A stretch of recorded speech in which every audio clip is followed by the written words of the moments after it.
August 11, 1973, Clyde Campbell, aka DJ Kool Herc, and Pal Coke LA Rock hosted a back-to-school party in the Bronx and played isolated riffs of funk, soul, and disco on extended mode, talking, joking between tunes, and interacting with the audience. Das was born rap and hip-hop that has grown into a phenomenal musical genre and a billion-dollar industry, and whose legends include Eminem, Queen Latifah, Chuck D, Tupac Shakur, and LL Cool J, among others. VOA's Genia Dulo toured a museum in La La Land celebrating 50 years of hip-hop, and she filed this report. The Morrison Hotel Gallery in Los Angeles is celebrating 50 years of hip-hop with a photo exhibit. American photographer Bob Gruen is showing his picture of Malcolm McLaren, who was one of the pioneers of hip-hop in the early 1980s. His album, Buffalo Gals, has been sampled by more than hundreds and hundreds of hip-hop other albums that followed. It almost became something you had to do, is take some of Malcolm's sounds in order to make a hip-hop album.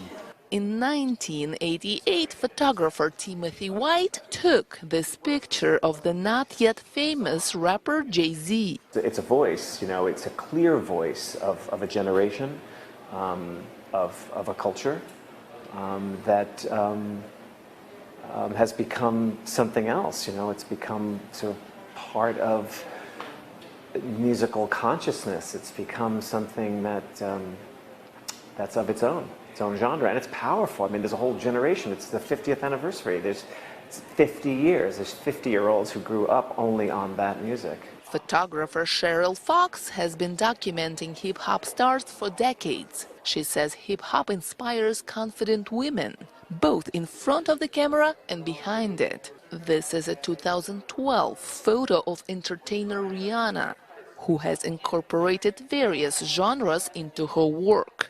She's good in her skin, she knows her talents, and she believes in herself. And that's how women make it in hip-hop. They're like unicorns. We're like unicorns. Even people say to me, like, oh my God, like you captured all these people in this male-dominated space. And I'm like, yeah. And they're like, you're a unicorn. But we know who we are as women in hip-hop.